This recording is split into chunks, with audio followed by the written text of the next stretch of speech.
Hi, everyone. Welcome, and thank you so much for joining our Beyond the Beer series today. We hope that the sun is shining brightly wherever you are and that your Ram Pride remains strong. We hope that this program provides some inspiration. And again, thank you so much for being here today. I do want to thank everybody for participating tonight. If you have a quick second, please put in the comments where you're watching from, if you're an alum, and what year you graduated from. Also, because this is Beyond the Beer series, we hope that you have a nice drink in hand and you are going to share what drink you are drinking tonight as we do a tour of Horse Dragon Brewing Company. Wherever you are tuning in from, we are so glad that you are here tonight. Many of our attendees are CSU alumni members, so thank you so much for your membership. Without your membership, we would not be able to host events like this. And if you are ever interested about learning more about our membership, please feel free to download our free alumni app. You can just look it up on your phone. It's CSU alumni app, and it's free. It has all of the information about upcoming virtual events and everything like that that is going on with CSU. The CSU Alumni Association also has a lot of different virtual events coming up, as well as many past event recordings. So if you have a quick time, feel free to check out our YouTube channel. You can also, I will also post it in the comments section for everybody to click on, and you can see all of the other series that we've been hosting throughout the year, as well as the other presentations that we've had through the beer series. In just a moment, I will also put in the comments my contact information for if you're having any technology trouble. And also, we will be sending out a recording of this webinar and some additional resources in the next week or so. So be on the look for that as well. And now I am excited to introduce to you tonight's guest speakers. We have Carol and Tim Cochran here, and they are the founders of Horse Dragon Brewing Company, and we are so excited to have them. They have been a huge influence in the CSU community as well as the Fort Collins community. And because this is a history and tour of the Horse Dragon Brewing Company, I'm going to let them take it away, and I will let them explain a little bit about who they are and what they're doing. Hey, everybody. Thanks, Corey. You go ahead. We rehearsed this carefully, as you can see. Yes. Yeah, we're here in the back of the brewery because our tasting room is open out front, although it's a pretty slow day out there. So eventually we'll walk you out there and make you all a little seasick probably with the camera. But yes, I'm Carol and this is Tim. And we dreamed about opening a craft brewery. We talked about it for about 22 years before we finally pulled the trigger and tried to make it happen. And Horse and Dragon just turned 7 on May 1st. So cheers, yes. Cheers to that. And unfortunately, neither of us is a Ram. We're just a Ram wannabe, each of us. But we do love having CSU here. It's one of the reasons that we founded Horse and Dragon Brewing Company here. Rather, we looked at a few other places where we had history and business contacts.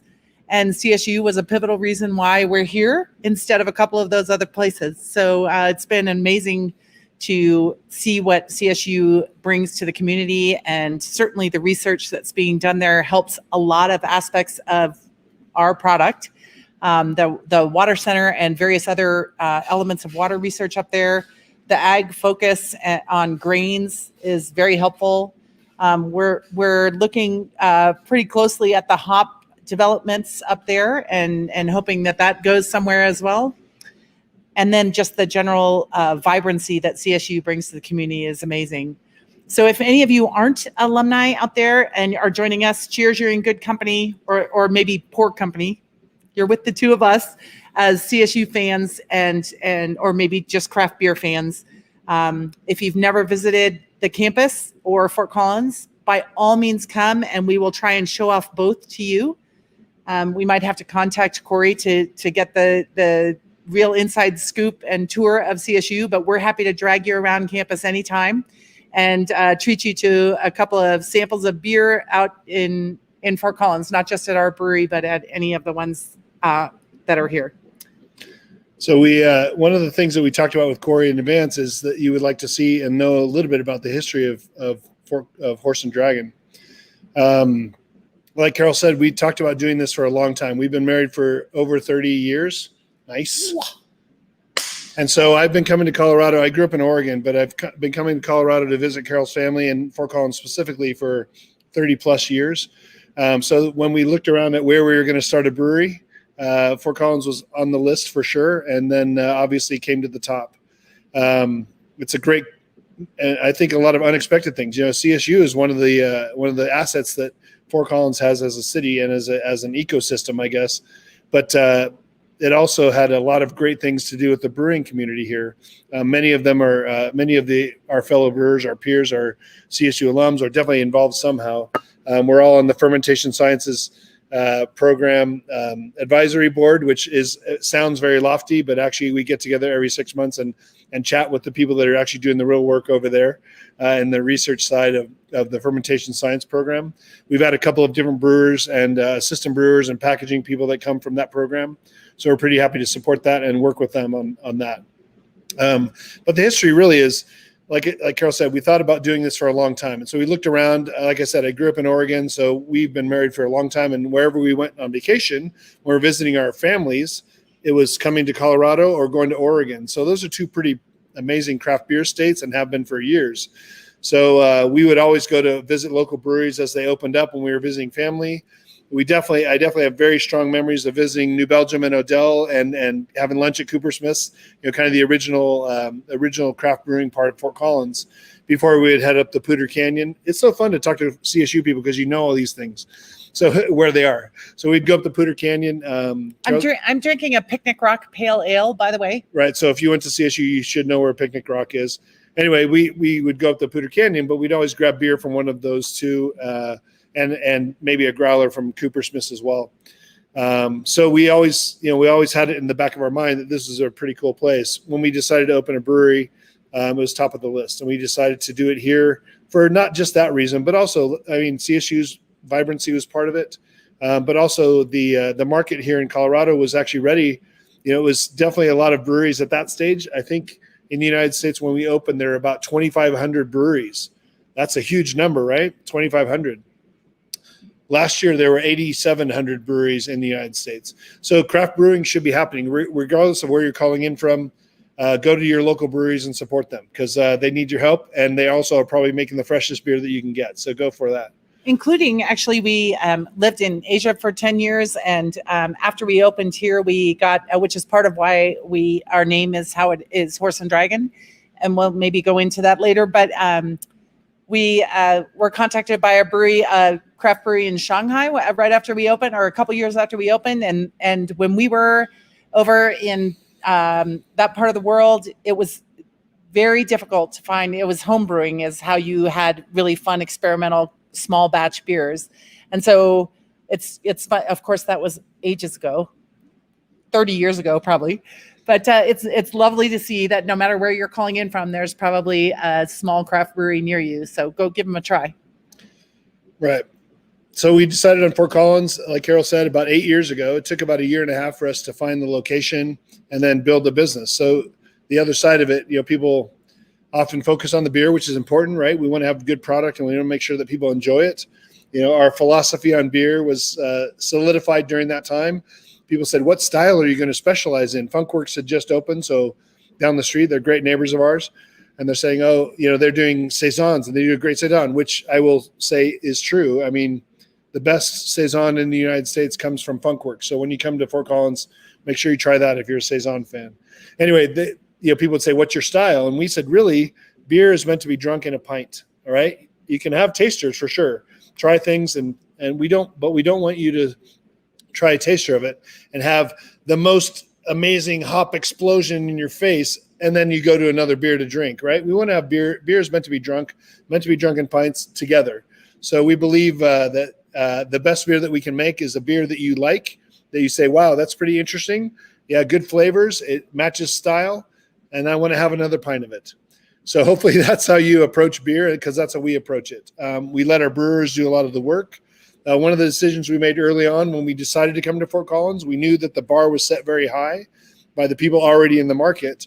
So me, home brewer guy, having to translate that into a 15-barrel system, which is much, much larger than my homebrew system, we decided to hire a head brewer who knew what they were doing, because we wanted to enter the market with solid product and importantly, high quality, good tasting beers, rather than have me as a home brewer try and develop those recipes over time. So Tim's being generous when he says we. I was like, why'd you take yourself out of the business plan as the brewer? And I said, people love your beer. And he said, all our friends and family who drink it for free love my beer. He's like, we need to build a business on this in an environment where the beer quality is already very high.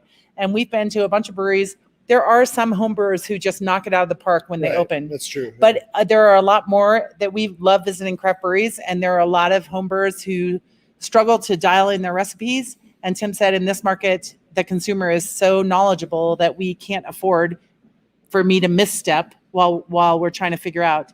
And so then I thought, well, that's okay. He'll eventually brew, like when we need to hire an assistant brewer, that'll be Tim, and he'll learn how to brew on a commercial system, and then he'll live out his dream. And by the time we had to hire an assistant brewer, which was about a year and a half in, I think. Yeah. The business side of it was nuts. Any of you who have started a small business will know this, but it was just so much more. The business side of it mushroomed so much more than we anticipated, that to take him off the business side and put him back here would have been really inefficient. And so now he's stuck as a free employee on the business side until he can retire, at which time he'll probably be back here turning valves and asking the brewers what hey, what does this one do? Hey, what happens if I chill it right now instead of leave it fermenting another couple days? Anyway. Well, anyway, we decided to hire a brewer who knew what they were doing. And so our first head brewer was actually, she's a CSU alum as well. It was before the fermentation science program. They had a couple of courses, and she was actually a TA for those courses, I think for 4 or 5 semesters. And then she ended up working at Odell. So she has some pretty good chops, learned from the bottom up, packaging all the way through to cellaring and then to brewing in Odell. And I will interrupt again to say, we did a nationwide search for a head brewer and interviewed people from all over. It was fascinating. And we flew a couple of the finalists out to Fort Collins, took them around on bikes, took them through campus, we didn't have, we were just contracting for this space. So we dragged them out here, but we didn't have access to the building where they would be brewing and have to revamp the HVAC and everything else to accommodate the plumbing to accommodate brewing, and tried to show them what Fort Collins might be like.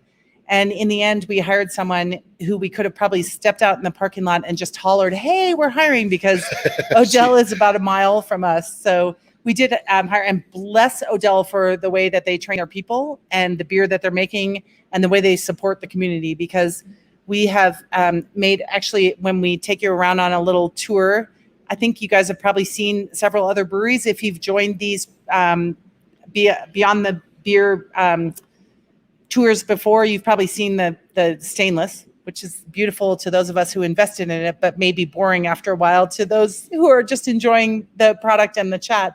But Odell advised us about the largest tank that we acquired in order to try and conserve water. Of course, we're brewing in a very arid, it's a water-intensive industry, and we're brewing in a very arid place. And so we wanted to be conscious of that. And Doug Odell set us up with a tour with their engineer, and he made some recommendations, one of which entailed us buying this giant tank that we hadn't anticipated buying. But thank goodness they advised us of that. So anyway, so we benefited from them in many ways, including that they trained Lindsay so well. So she was our initial head brewer and stayed with us for 4 years, about a year before we opened, and then 3 years after we opened. She created a bunch of our initial recipes, including Sad Panda, which, if you've ever heard of Horse and Dragon in Northern Colorado, you probably have only heard of us because of Sad Panda. So that's her brainchild. And then she decided to move on because she had the opportunity to be a part owner in her own place. And so we ended up hiring another head brewer who came to us from a brewery in Oregon. It's called Terminal Gravity, and he had been to OSU, but they have a fermentation science type program that's it's the Oregon Land Grant University. So they have the same ideas in mind as CSU with the FST program. Although I will say that I think CSU's is superior.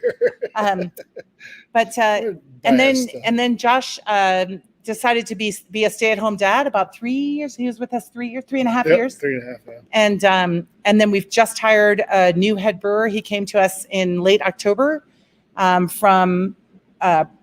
He went to School of Mines. He grew up in Greeley, went to School of Mines, then went to Maui Brewing, and then Deschutes Brewing in Oregon, and then back home to Northern Colorado. And he's been doing some really fabulous things in the last few months. So that's brewer evolution. I mean, and like I said, Lindsay, when we hired her before we opened, because we had a plan, of course. So obviously we had to cost everything out from the business side, and the equipment is the biggest investment, including the building, but also just the stainless that we'll show you.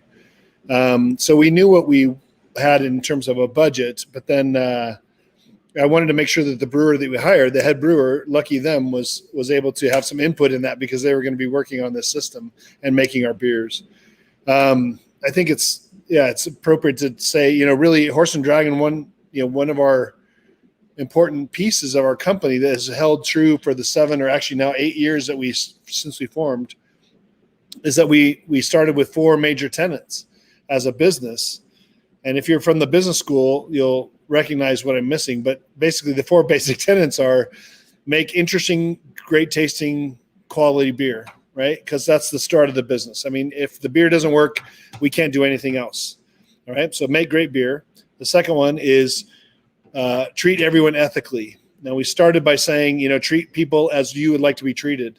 But really, it ended up being treat people ethically. I mean, be honest, be open.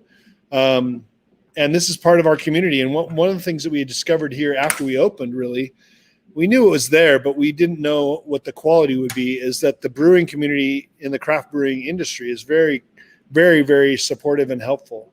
And like Carol mentioned, Odell was really helpful, but New Belgium as well, the large guys, but also all of our peers in the small levels. I mean, we share things, we share ingredients. I need a bag of this. Do you have it? No problem. Take it. How do you deal with this type of yeast? We want to make a Belgian beer. We want to make a Saison. Funkworks will give us some yeast. So it's a really tight community. So that Tomorrow we're having a meeting. We have a quarterly meetings about water issues in the watershed, right, or the brew shed. Yeah. And that's happening tomorrow. A bunch of different brewers from around town will show up at 10:30 and hear from a couple of different presenters who are working in the watershed after the fires. It's just a very supportive community. We have, I think, mutual respect for what each other are trying to do. And I think that really ties into our second tenet, which is treat everybody ethically and be open, which is how I interpret that. So we wanted to make sure that was a key part for our company. The third we started with the golden rule. Which is of do course, unto others. Yeah, as you would like them to do unto you. But then if you've been in hospitality for anything longer than 30 seconds, you realize that there are some people that you can do unto them several times nicely, and they will still insist on not being nicely back, and they need to be put in timeout. And I think that our staff should be allowed to put some people in timeout. So now we're treating everyone treat them ethically. Yeah. The third tenet that we formed the company on is minimize our impact on the environment. And then Carol referenced one of our first big actions that was over and above our budget, right? Is buying a bigger tank so that we can preserve all of our chill water that comes off of the brew system.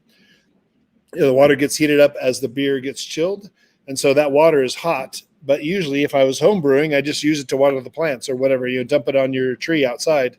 When you're doing a 450-gallon batch and you have 300 gallons of chill water, you don't want to dump that. So we bit the bullet and wrote the check for the larger tank so that we can take all of that water and put it to use later again. So rather than dumping it down the drain. So it's, and the scale of that was the year of no beer, Tim calls it. We worked on the company for about a year before we opened. Well, a year and a half really before we opened.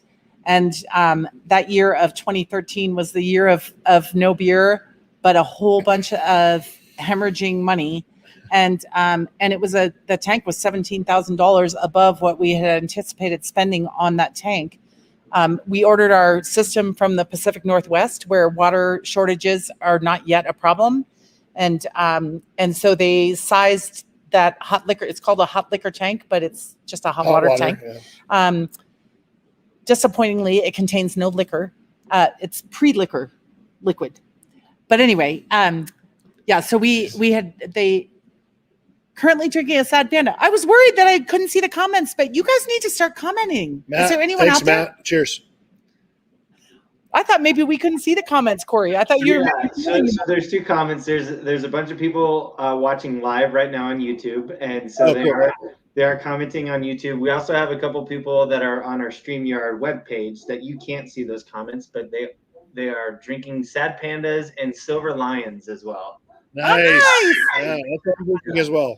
Also, I'm going to stop you really quick. I do have a quick question that came in too. It says, what are your new seasonals coming up? Ooh, nice question. Do you want to start? You want me to go? No, you go first. This is going to be a fall seasonal, so it's not very current. But they just today gave us a sample of I don't know if any of you got the chance to try the Dark Horse Dark Lager, which is a really nice light lager, but dark in color, but not super roasty, and definitely no hop bitterness to it. Delicious light drinking beer with a lot of flavor. But they did a double version of that, so it's about 8%, and put it in Old Elk barrels. So that'll be coming out September, October, depending on how it tastes when the brewers want it to taste, when it tastes the way the brewers want it to taste. But because I sampled that base beer today, that's top of mind for me. That one is in some rye barrels and also some bourbon barrels from Old Elk. So that's another local Fort Collins place you need to visit when you come. And then, and also huge contributors. Well, also as if we are huge contributors. Old Elk is owned by the Otterbox folks, and the Nancy Richardson Design Center is Nancy Richardson is the Old Elk is the Old Elk, of course. For me, focus. The distilling is the focus, but the Otterbox partner, Kurt Richardson's wife, and so definitely stop by Old Elk when you're in town. But more recent releases, we have our new brewer was trying a whole series of hazy IPAs, and did really 5 different versions. He did a 6th, but it's an imperial, so it wasn't even in the same flavor profile as any of them. And between the 5, he decided that number 3 and number 5 were his favorite, and then he did a sort of a melding of those 2 recipes and came up with Haze and Dragon, which is Horse and Dragon's first hazy IPA.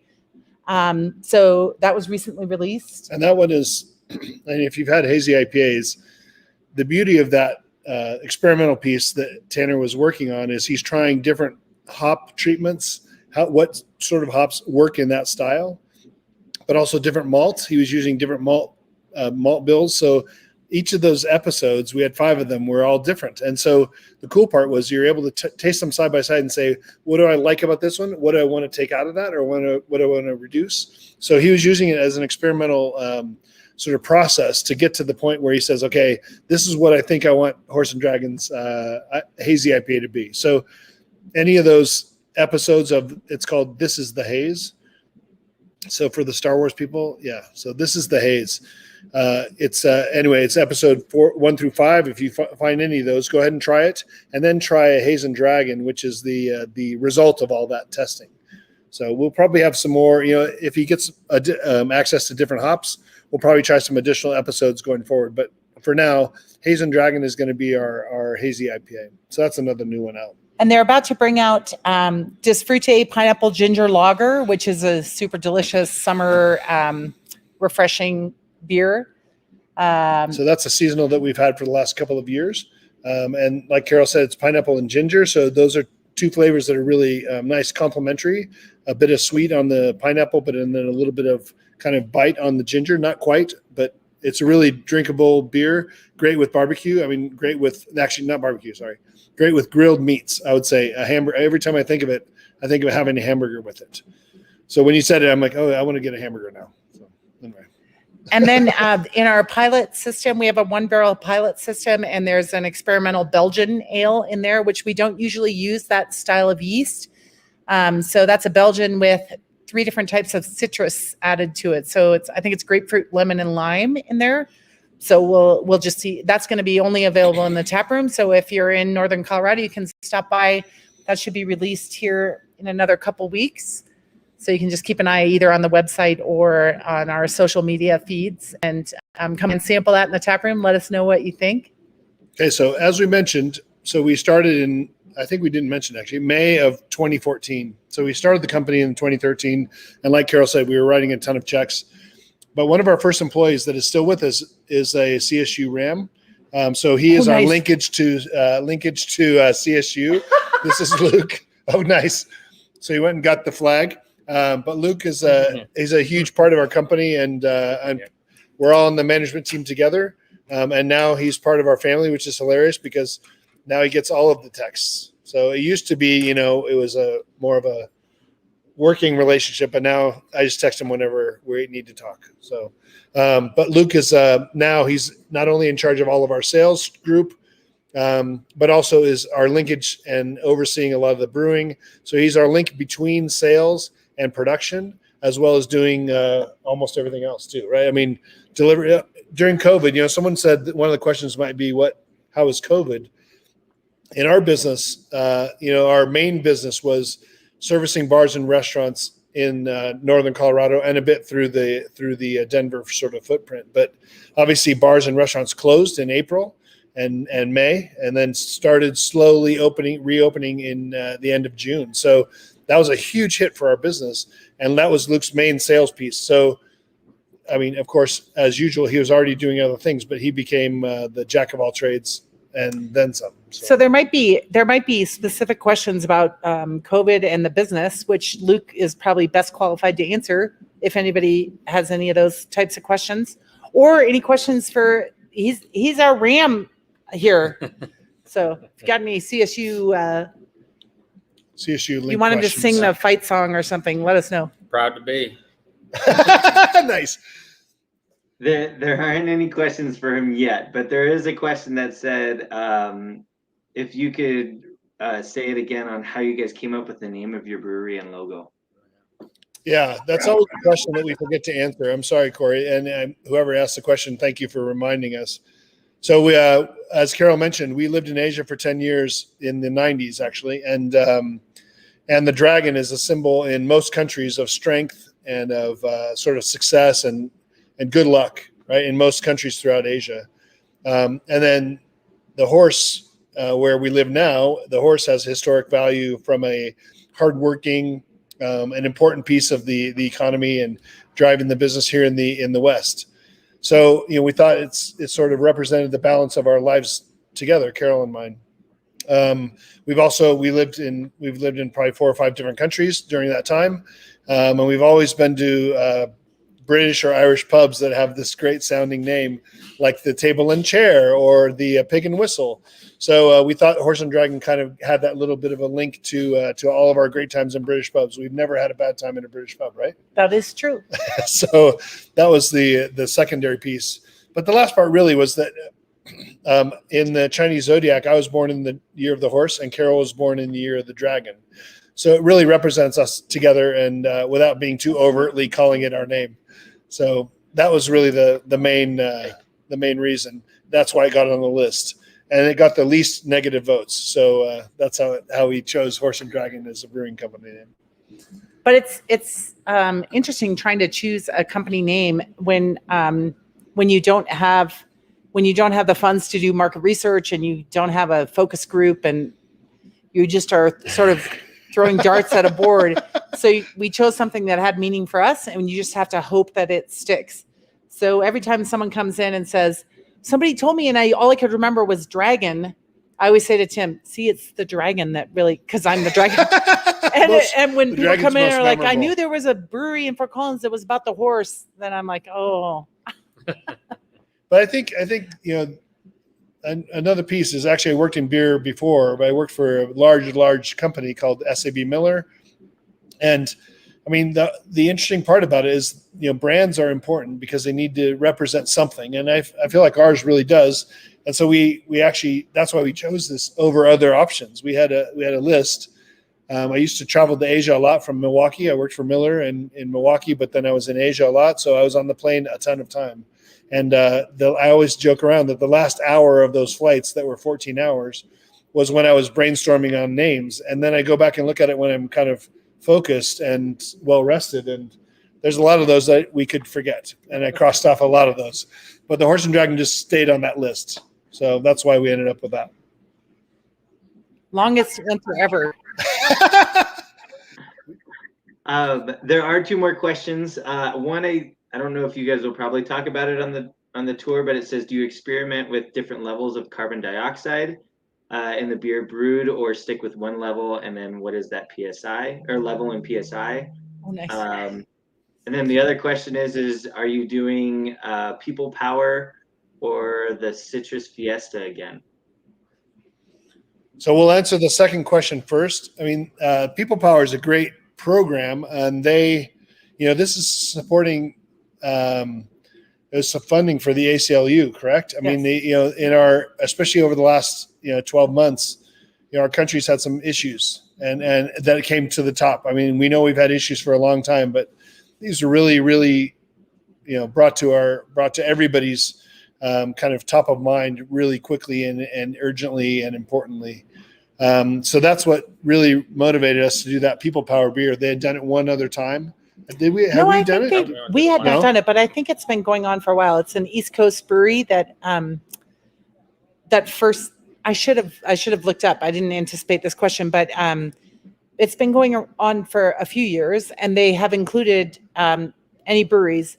And I forget I think somebody must have contacted us about doing it, and we just, of course, felt like that we should participate. And it was they want you to brew beers in anticipation of elections to try and encourage people to vote. And you can, it's part of our system, right? Exactly. I mean, and so honestly, that beer itself, the specific style, it's up to us, right? So the brand is one thing, but then the beer itself is up to us. So I think, we'll probably make something like that. That was a sour, right? A kettle sour. It was a sour, yeah. And then also the Citrus Fiesta. So if somebody, the same person asks that question, we know what you like.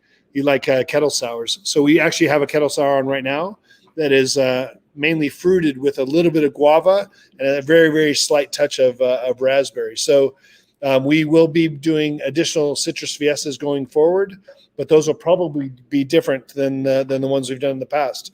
The beauty of being a small craft brewery, and you'll see this in your neighborhood brewery wherever you are, is that you get to try things all the time. I mean, a batch for us would be the pilot batch for Odell, right? So we believe, and we're in a space now where we can try things.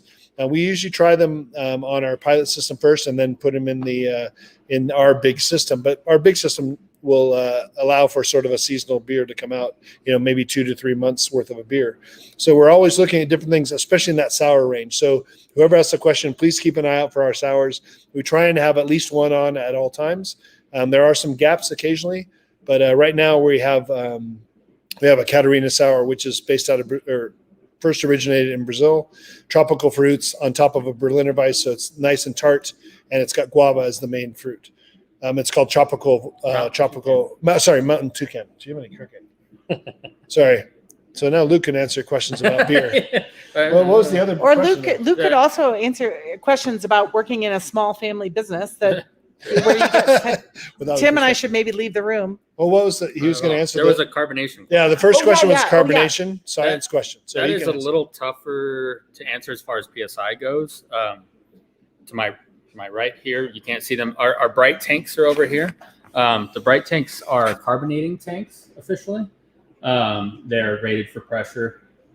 We use a carbonating stone actually, which kind of looks like a. Stay next to me. Might stay near you. Stay clear. Stay near. It kind of looks like one of those little bubblers that you put in your aquarium that bubbles in the background, but it's stainless steel and it's in the tank itself. And we have CO2 plumbed through the entire brewery itself through stainless steel. And Those pipes. it allows us to then run a line to any one of these tanks, hook it up to the actual, the carb stone is what it would be called, and run a certain amount of volumes of pressure. What's interesting though is you can carb in like a few hours or in like many hours, depending on how you kind of want that CO2 to Like present itself. Exactly, to kind of make its connection. And so in the end though, what you want is a certain volumes per. And for our beers, we actually use a device called a ZOM. It's this kind of goofy looking shake weight thing that you hook up to our bright tank, and you run that now carbonated beer through it a bunch until it's gotten nice and cold. And then you take that and you shake it. And what it does is it expels all of the CO2 through a gauge. And that gauge then gives us a volumes per liter or a volumes per gallon. I forget what it is exactly. I don't do the brewing. But that number then gives us the exact amount of CO2 per volume within that liquid. And we aim for usually around 2.6 volumes per. I know that the Catarina Sour you mentioned, we actually bumped that up, I think, to around 2.8, 2.9, specifically because we wanted that brightness to come off of the beer itself and to be a little bit more fresh and bright when you sit down and have it outside. And so we do play around with it a little, but for the most part, we nail right at around 2.6 no matter what, to make sure that it's consistent no matter which type you have, draft or can. So as far as CO2, hopefully that answers some questions. Nice. Any more questions, Corey? Yeah, we have 2 more questions. Nice. One I think is rhetorical, but it says, when can you start shipping to New York? Oh my gosh, I was just on a meeting today about this very thing. So we would like nothing better than to be able to do like a once a month beer Horse and Dragon Club, and for all Colorado breweries. There's a bill in front of, if anybody is politically active, you can. I'm getting feedback. Are you guys getting that? Or no? You're okay. That's it. You're good. Oh, if you guys want to weigh in with your representative in Washington, there is a bill before. It's called the USPS Shipping Equity Act, to allow the USPS to participate in shipping alcohol the same as FedEx and UPS can. But unfortunately, I think there's only 12-ish states where it's legal to do that, even if this thing passes. So, and we would have to have licenses in each of those states to distribute beer. So it's a pretty complex process. Oddly, wine, I think, can ship to 40 states currently. So I would like some parity there. But anyway, it's a sad thing. It's on top of our list. Of course, we are a brewery that is this big, so we don't really have a lot of political weight, and even in the brewing world. But yes, we would love to be able to ship to New York. So, and all I can say is that I know that people do post our beers from all different states, so they must have very good friends here. But we don't ship beer, unfortunately. Even to our friends, we don't. Even when our dear friends' kids are getting married, we still haven't shipped beer to them. Yeah, so not as rhetorical as you thought. Yeah, right. Yeah, you're not wrong. We got 3 more questions that just came in too. So number 1 is, do you make an ESB? The next question is, where in Oregon were you thinking about locating? And then what are your favorite beers? Nice. Well, ESB, you can answer, but I'll answer the Oregon question. The second question first, because I lived in I grew up there. I consider myself Oregonian, even though I wasn't born there. But we were actually looking at Bend very hard, and Bend actually has a similar kind of climate to Fort Collins, right? In a lot of ways, not only geographically or geologically. It's a high desert plain, right? So it's a little bit drier. It's not the wet side of Oregon where I grew up, but it also has a really vibrant beer culture. But actually, that was our last side by side was, what if we go to Fort Collins? What if we go to Bend? And I kind of had to list everything out in terms of pros and cons. And we obviously chose Fort Collins because it's better. Well, 2 factors, actually. One was Oregon had per capita already more breweries and lower population. And two, they did not have a 4-year school in Bend. They do now. They have a branch of OSU, I think. Yeah, is there. OSU. But when we were looking, they did not have a 4-year college, and we felt like what CSU brought in terms of guest lecturers and water research and that sort of vibrance thing. to the community as well, just the people Yeah. that are associated with the university or staff or whatever. I mean, it's just a vibrance that it brings. And the last one was, the main one was really, or the other piece of it was really the market. I mean, the market was much smaller than Colorado, and we kind of said we wanted to be a local distributor. I mentioned that I used to ship beer to Asia, I think, and we decided shipping was not a good thing to do with water and bottles. So we wanted to make sure that we were relatively focused on our market wherever we were, and Colorado just has a bigger population, and beer actually is very population driven in terms of consumption.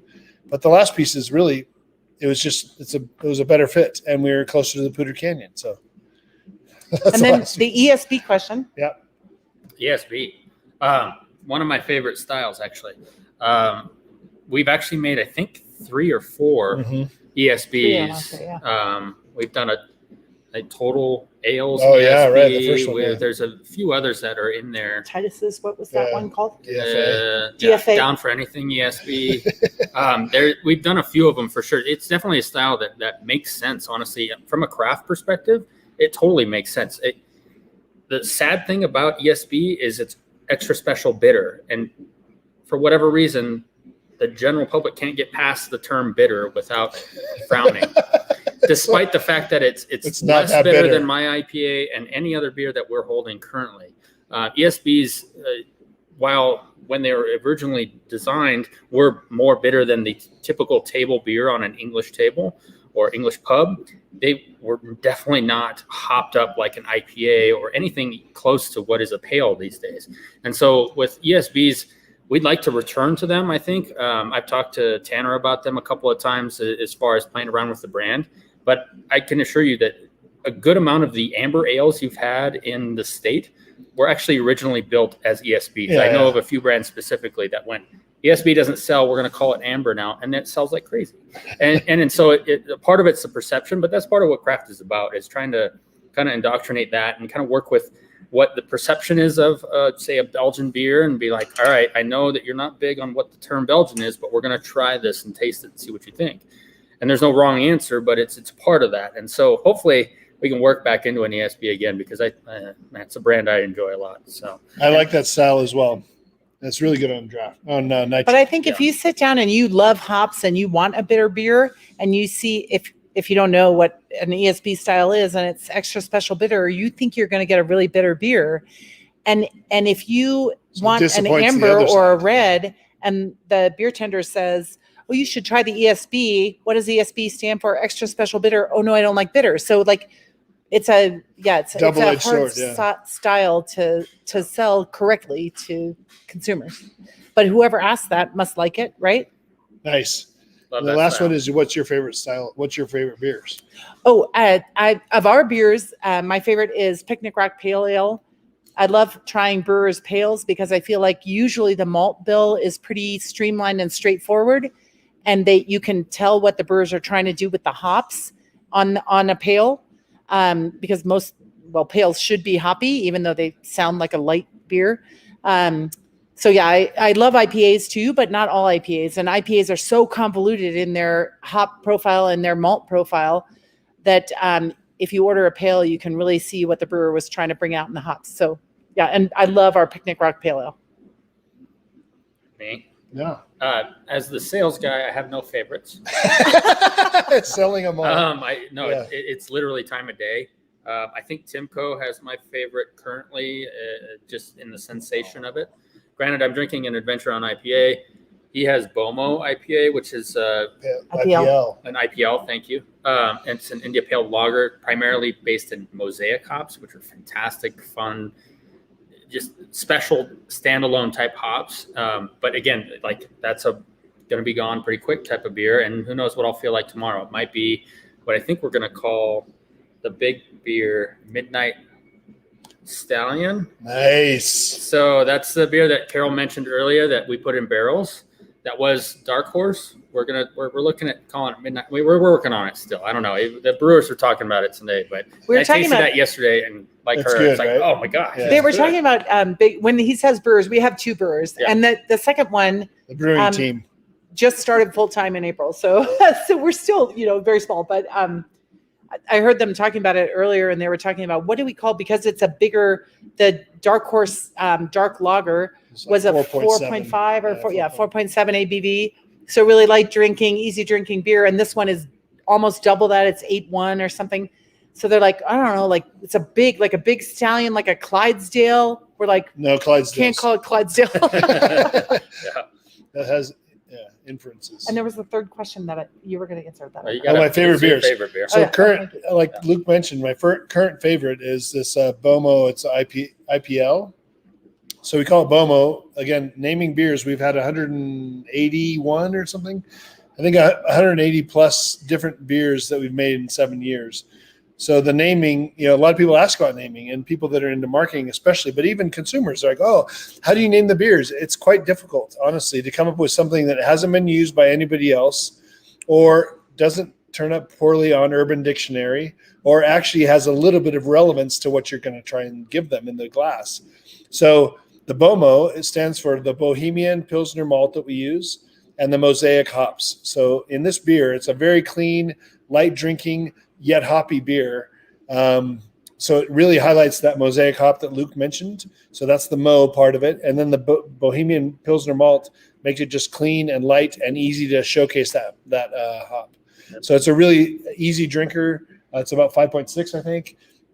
And it just 6.1. Yeah, sorry. It should be. That's 5%. We're going to be 5.6. falling over here in a second. We're going to get an Uber home, but the I think the cool part is that it's just a really drinkable, but it has some really nice flavors to it, but not crazy over the top. So it's a great for this time of year when it's sunny outside.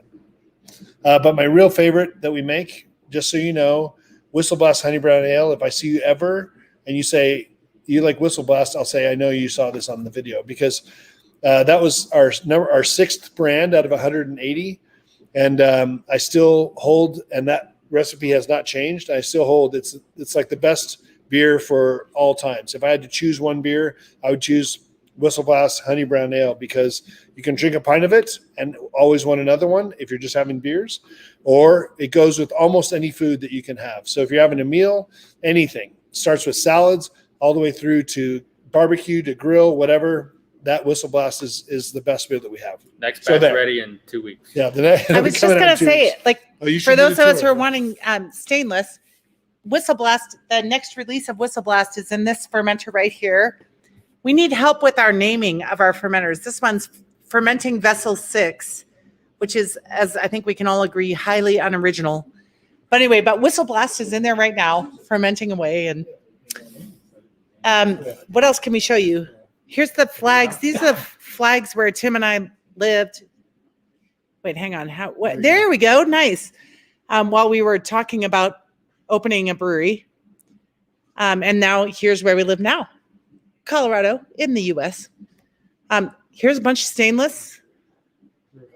I'm guessing, the brew house back there, which is the real workhorse where they cook up the recipes, which takes 6 to 8 hours. We sometimes do 2 recipes in a day. We have a 15-barrel system, which is, as Tim said, just under 500 gallons. And we have 15-barrel and 30-barrel fermenters. So sometimes I never ever brew. But our brewers will brew twice in a day the same recipe and put it in a 30-barrel fermenter. So at the end of that fermentation, which usually they're in these tanks, these fermenter tanks for, you've probably had this tour at in your other series, in the other parts of the series, but they stay in the fermenters at our place for about 2.5, 3 weeks, unless it's a lager, in which case it ferments slower at a colder temperature and stays in the fermenter for quite a lot longer. But that's the bottleneck of our process. So we have 11 fermenters.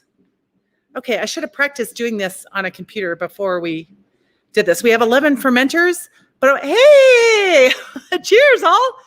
And 3 bright tanks, which the bright tank, as Luke mentioned, is carbonation. And then we just have the 1 brew system because, of course, that's 6 to 8 hours per batch. whereas 2.5 to 3 weeks in the fermenters is what really takes a while.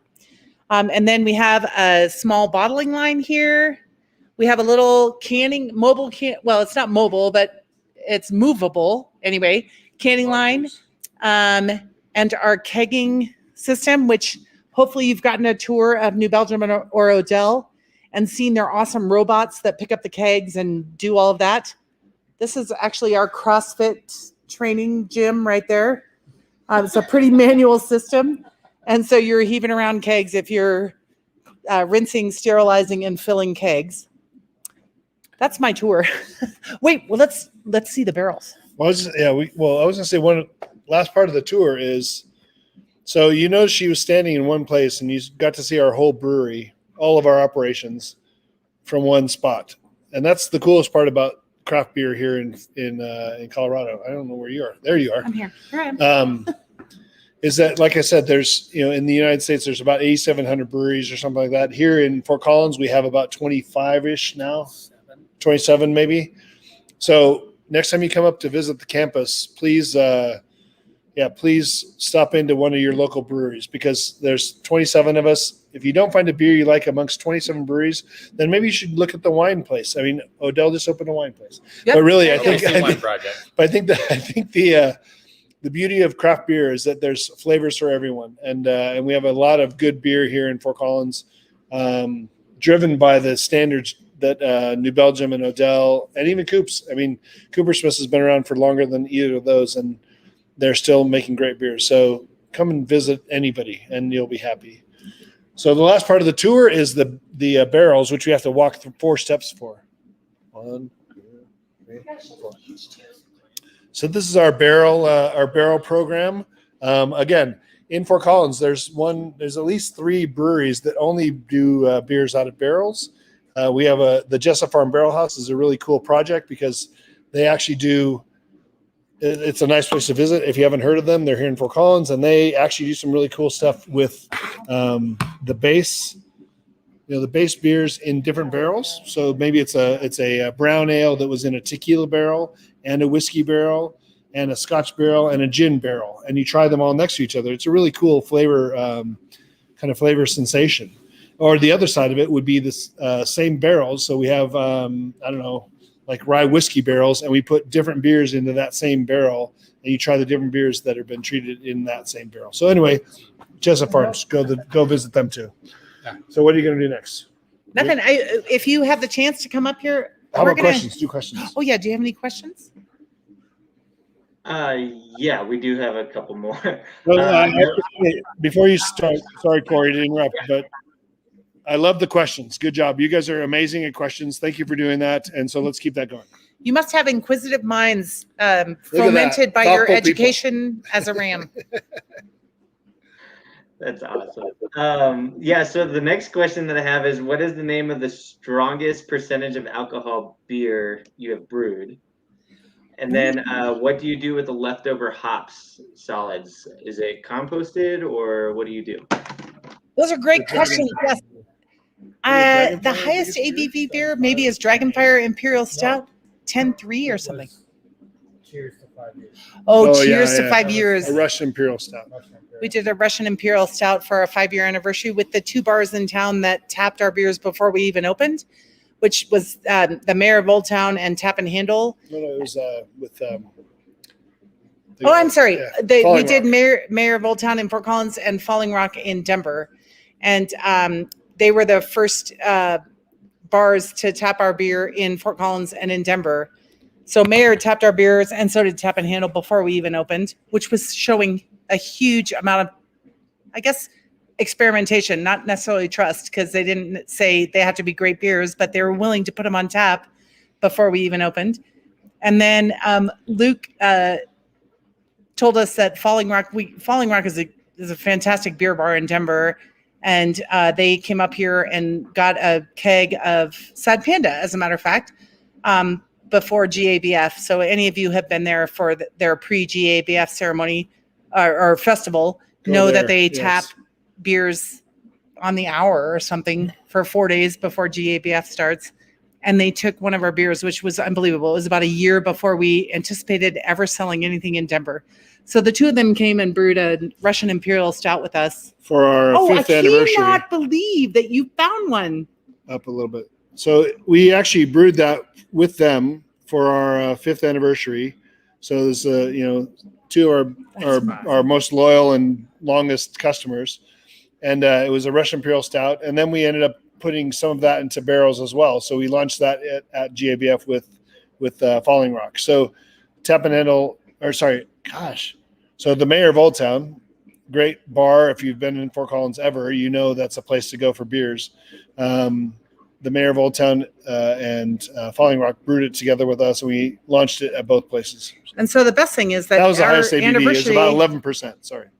So our anniversary is May 1st. So we're like, that's such a great idea. The people who own those bars came up with the idea. It's such a great idea to brew the base beer for May the 1st. mayor for May 1st, and then the barrel aged version for Falling Rock, which was whatever it was, October 10th or whatever 20th and those anniversaries. How great!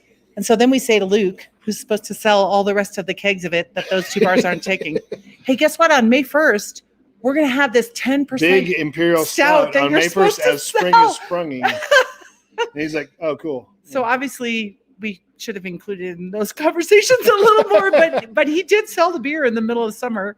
So bless him. But anyway, there was a second question. Corey, we forgot the second question. It was the what do you do with the leftover hops solids? Yes. All right. So we do our spent grain is taken by a local farmer who is currently growing insects, which is really interesting. That's a topic for a whole other conversation. And then the hops and the grain is taken by the insect farmer, and then the hops and the coffee grounds, which we have a fair amount of compared to everything else we produce. A metric ton of coffee in 2019. So Luke's giving us these stats. Another local farmer who comes and picks up the hops as well as the coffee grounds for his compost. Because both of those are pretty acidic, right, as compared to the grains. So so he's trying to balance. Yeah. So those are both picked up by different local farmers, and that's what they use with the hop solids that you talked about, as well as our coffee grounds from Sapanda. So I'm just going to run you out on the beach, which some of our loyal customers helped us reclaim last year during COVID, when the only way we could open was to have more people sitting outside. And so this used to be just a bunch of weeds out back. Oh, I'm sorry to make you car sick. Okay. Walk this way. Not much further. Are you still on? I don't know.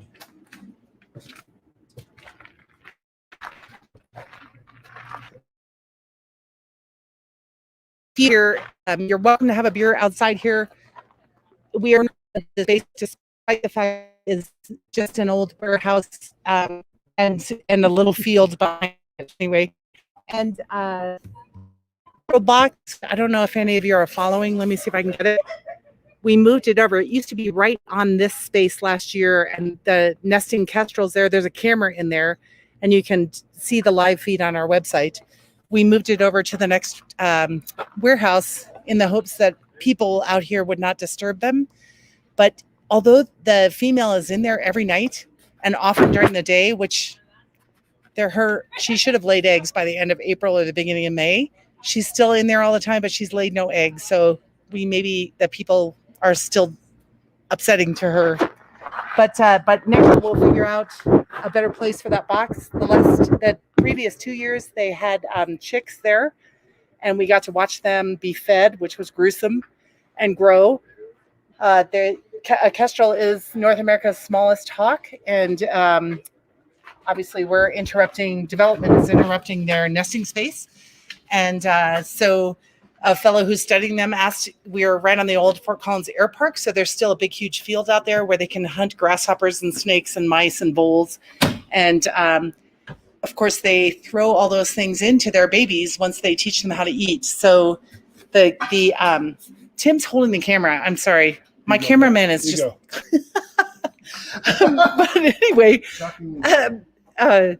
yeah, so you can tune into that live feed, but unfortunately, it looks like there's not going to be any chicks in there this year. But hopefully next year we'll move it to, we'll either stop seating people out here or move it to another side of the building, I guess, where they feel they have a little more privacy. She's still in there. If you tune in tonight, she'll be in there. Yeah, so I'm a little obsessed with the Kestrels. They're only in there for a couple of months. And then I wake up at 3 a.m. and I wake Tim up and say, hey, she's in there. She's taking care of the babies. Yes. Are there any more questions, Corey? No, it's like been exactly an hour too. So that was fantastic. So we're going to go ahead and just let everybody go. Again, thank you so much, Carol and Tim, for doing this. This has been fantastic. If anybody is ever up in Fort Collins, please make sure that you drop by Horse and Dragon Brewing Company. It's fantastic. I've been there a couple times. I love the beers that they have there too. So again, thank you so much for presenting tonight. Thank you everybody for making it. And on that note, go Rams and have a great night. Go Rams! Go Rams. Ow!